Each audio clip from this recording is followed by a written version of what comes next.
Assalamualaikum warahmatullahi wabarakatuh.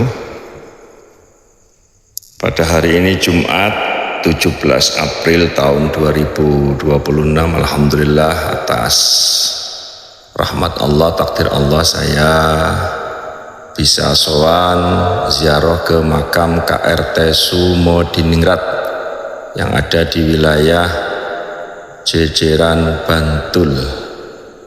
Nampak bahwa makam beliau sudah diisbat, sudah mendapatkan kepastian lisensi dari Dinas Kebudayaan Kunda Kabudayaan Kabupaten Bantul. Disinilah pastinya keberadaan makam KRT Sumodiningrat. KRT Sumodiningrat, sekilas sejarah, beliau adalah merupakan salah satu tokoh di kejadian geger Sipehi yang terjadi sekitar tahun 1812. Secara singkat, bahwa nalika bala Sepehi sampun dumugi ing Yogyakarta, kutha gumuruh. Prajurit sami bingung lan kathah ingkang sami kelangan pangajap. Ketika pasukan Sipohi atau Sipoi telah tiba di Jakarta, kota bergemuruh, para prajurit kebingungan dan banyak yang kehilangan harapan. Banyak tokoh, banyak pangeran, banyak sultan yang terlibat di acara tersebut, diantaranya beliau Kanjeng Raden Temunggung Sumaningrat atau Sumodiningrat.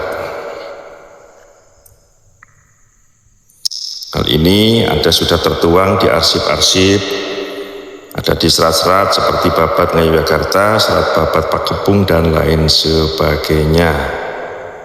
Kesimpulan bahwa perang Sipehi dalam Babat dikenal sebagai geger Sipehi atau Pakepung.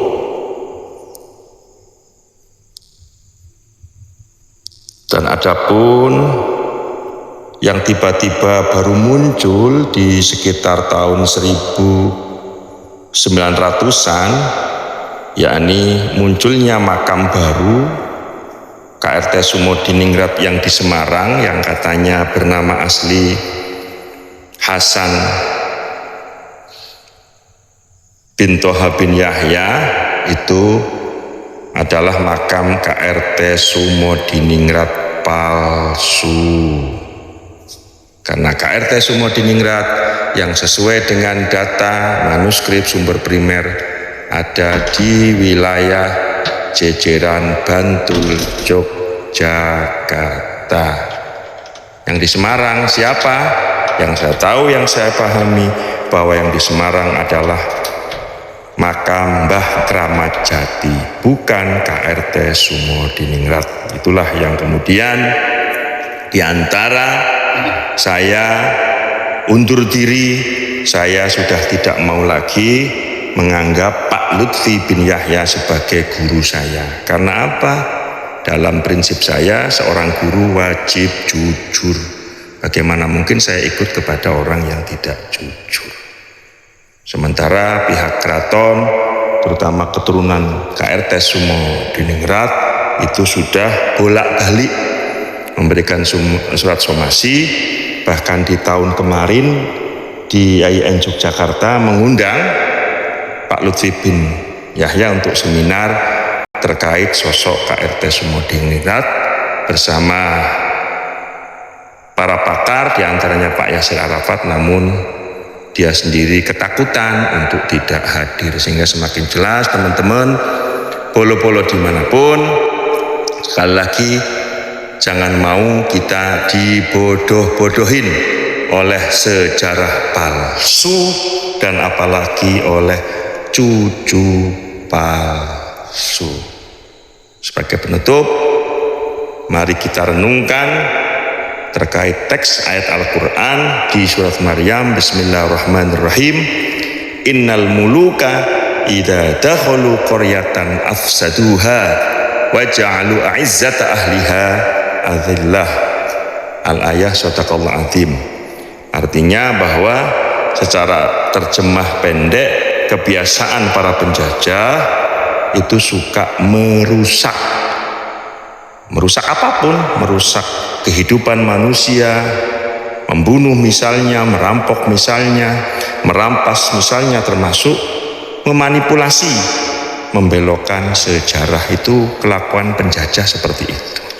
Yang kedua, waja'alu aizzata ahliha adillah, suka merendahkan, suka menghinakan orang-orang mulia di wilayah jajahannya, sehingga sangat banyak muncul cara-cara kelompok cucu Nabi yang palsu merendahkan para orang baik, para orang mulia, bahkan para alim ulama pun dihinakan. Di antaranya dengan mengatakan kalian percaya dengan Al-Quran tapi nggak percaya dengan Habib, kalian sesat. Ini kan omongan yang ngawur. Dan juga termasuk berguru dengan Habib yang bodoh lebih mulia daripada berguru dengan 70 kiai. Ada juga yang mengatakan bahwa kaki Habib yang kotor, yang hina masih lebih mulia daripada 70 kepala kiai. Ini semua wajib kita sebagai orang Jawa, sebagai orang Indonesia, utamanya sebagai umat Rasulullah SAW, sebagai orang yang Islam, tentu yang menjadi standar kita adalah kitab suci Al-Quran dan hadis Nabi Muhammad SAW, di mana di Al-Quran tidak ada satupun teks yang mengatakan bahwa kemuliaan manusia ada pada sisi nasab. Tidak ada. Yang ada apa? Keturunan Nabi Adam telah dimuliakan oleh Allah Subhanahu wa taala. Walaqad karramna bani Adam. Lalu akan diangkat oleh Allah, janji Allah. Siapa? Orang yang beriman, orang yang berpengetahuan, orang yang memiliki ilmu, yang kemudian nanti pada akhirnya menjadi ulama. Ini pun diangkat, dimuliakan oleh Allah dengan teks yarfa'illahu alladzina amanu minkum walladzina utul ilma darajat. Yang terakhir, teks inna akramakum indallahi atqakum. Inna akramakum sak temene mulya-mulyane sira kabeh indallahi mungguhe Allah iku atqakum, nilai ketakwaan sira kabeh. Jadi kemuliaan ada pada atqakum, pada takwa kalian, bukan ansabakum, bukan karena nasab kalian. Semoga dengan tayangan ini semakin membangkitkan kita semangat untuk terus belajar dan belajar meluruskan atas beberapa manipulasi pembelokan sejarah para leluhur bangsa Indonesia. Dan semoga Indonesia tetap jaya, Indonesia aman, para aulia, para ulama, para pahlawan kusuma bangsa tetap di hati kita semua. Semoga Allah Subhanahu wa taala menjadikan Indonesia menjadi negara yang baldatun thayyibatun wa rabbun ghafur. Salam NKRI, harga mati. Demikian, kurang dan lebihnya mohon dimaafkan. Assalamualaikum warahmatullahi wabarakatuh.